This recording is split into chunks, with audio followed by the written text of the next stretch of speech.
Hi, I'm Emma Laws and welcome to Huddersfield New College. This is the A-Level Drama Taster Workshop. I'm here today with Noah, Caitlin and Morgan and we're going to do an improvisation starter. The theme of the starter is exploring status. Today the students are going to be asked to explore status. Each are going to be given a mystery number. So I'm going to be asked the students to each wear a number on their heads. The students are not going to know which number they're wearing on their heads, but they will be able to see the number that each other's wearing. You've got to react to each other based on the number of the status from 1 to 10 that they're wearing. They'll soon work out what number, and then they'll react to each other accordingly based on the improv, okay? When you gauge what number you are, guys, you can maybe adapt, pick up some props and start to develop your character, okay? Yeah. Any questions? Nope. All right, so don't look.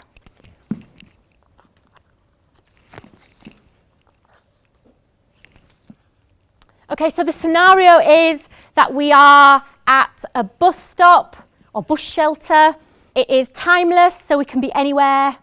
You can use the chairs that are in a row, you can use the props or whatever you see around you. The space is free. Okay, 3, 2, 1.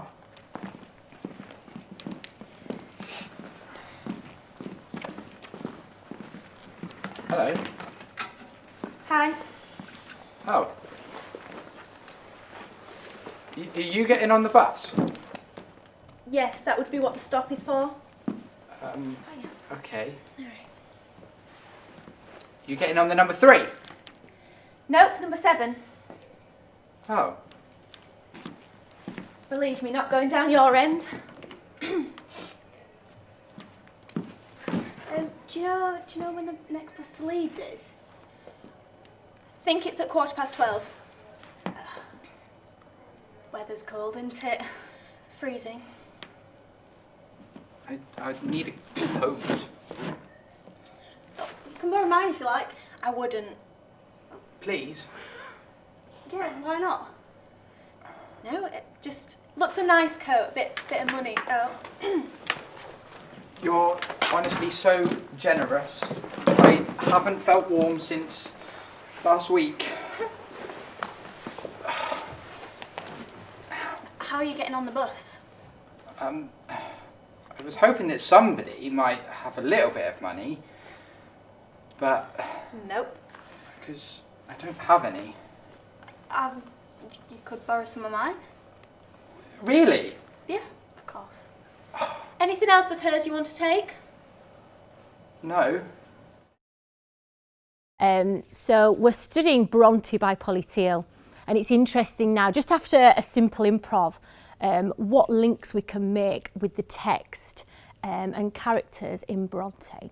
So in Bronte by Polly Teal, can you remember, particularly in the early scenes, we're introduced to the characters Patrick, Bramwell, Charlotte, Anne and Emily. Now, within the household, we look at status within the household. Can you link status in the household? What particularly would Patrick be? What status do you think Patrick would be? Have high status. Yeah, I think he'd be towards Caitlin's end because he's like the man of the household, and historically at the time, men held higher status over women. Yeah, and Charlotte, what do you think Charlotte would be? Where would you put her? I think she'd still have quite high status because she's the oldest sister, isn't she? And she feels responsible for the rest of them. So Yeah. she's quite high. So there is responsibility there because of the absence of the mother. So she's still got responsibility. She's quite bossy, isn't she, with the household? So she's still got a little bit of status, but not as much as the men within the house because of the social and historical context there. Not as much as the men, but yet still quite a lot of responsibility. Good. What about Emily? I feel like she'd almost not be quite low because she's one of the sisters and she's quite stubborn in her identity, which she's known to go quite against the times of where it's set. Yeah. But I think she almost refuses to be of a higher status, so she sort of pushes herself away from the higher end Interesting. deliberately. Great answer. So Emily fights for her status, doesn't she? Excellent answer. Well done, thanks guys. So it's interesting, isn't it? We can have a real delve in status when we link just from a quick improv in real time, how we can relate that back to the social historical context within Bronte. For the final part of the workshop, we're going to have a look at voice. We're going to do this back to back. This allows the girls to feel close. They can feel each other's backs and warmth. We're going to look at an argument between Charlotte and Emily, where Charlotte is trying to get Emily to conform to the Victorian constraints of wearing a corset here, and Emily is trying to rebel. I'm told you've scarcely eaten since you arrived. Your plate returns to the kitchen as it left. I have not been hungry. And you refuse to wear your corset or petticoat. They are not comfortable. It does not suit me. You must make it suit. You must learn to be comfortable. Why? It is necessary if you wish to be thought well of. If you wish to succeed in... I don't. Are you unhappy here? Is something the matter? Only that I would choose to be elsewhere. We are not so rich we can live by our own rules. We must soon make our own way in the world. We must earn our own living or else be a burden to others. I cannot bear to be told what to do and when to do it. To be forced to stop and start according to the bell. I have no desire to learn embroidery or copy from the board hour after hour or recite what I am told. It is boring and pointless. I was giving the essay you wrote for composition. The title you were given was The Joy of Spring. Okay, well done girls.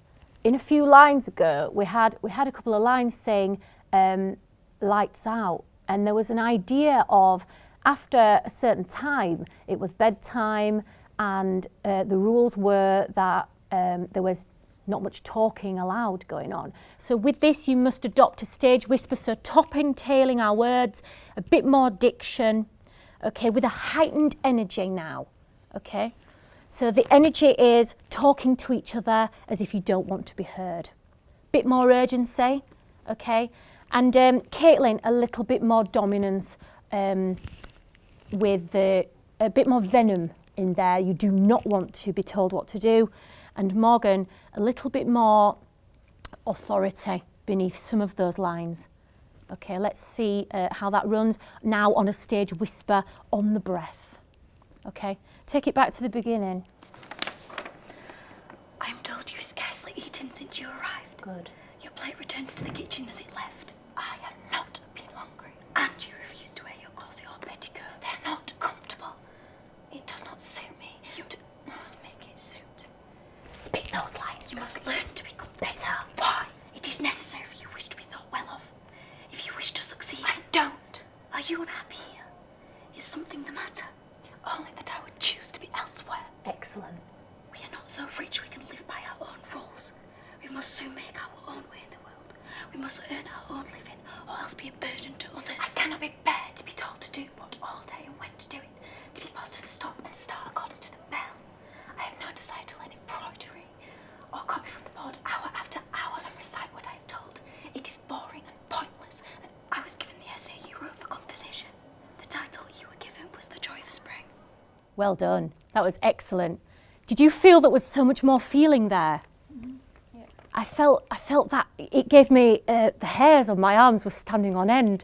Caitlin, you had a fight within you then, and Morgan, you had some kind of dominance. It's like you were kind of verbally fighting. There's like a tug of war going on between you both.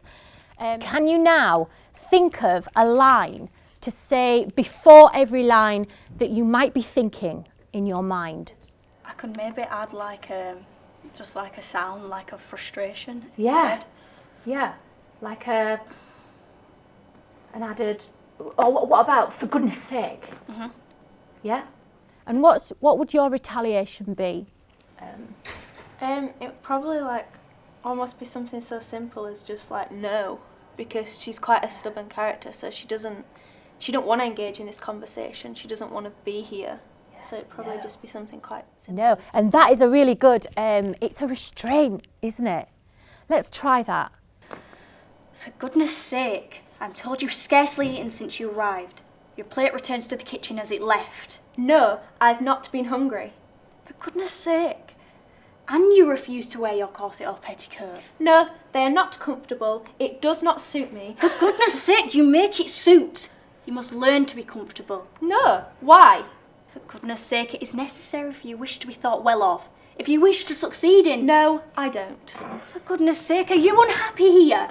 Is something the matter? No, only that I would choose to be elsewhere. For goodness sake, we are not so rich we can live by our own rules. We must soon make our own way in the world.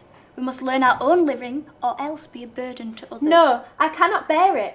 To be told what to do all day and when to do it, to be forced to stop and start according to the bell. I have no desire to learn embroidery or copy from the board hour after hour or recite what I am told. It is boring and pointless and... For goodness sake! I was given the essay you wrote for composition. The title you were given was The Joy of Spring. Well done girls, absolutely brilliant. So there we see, after some quick exercises on vocal, how the girls come through the workshop completely changed on a journey through voice from start to finish, coming through, just showing so many changes. I really enjoyed that. Thank you, Morgan. Thank you, Caitlin.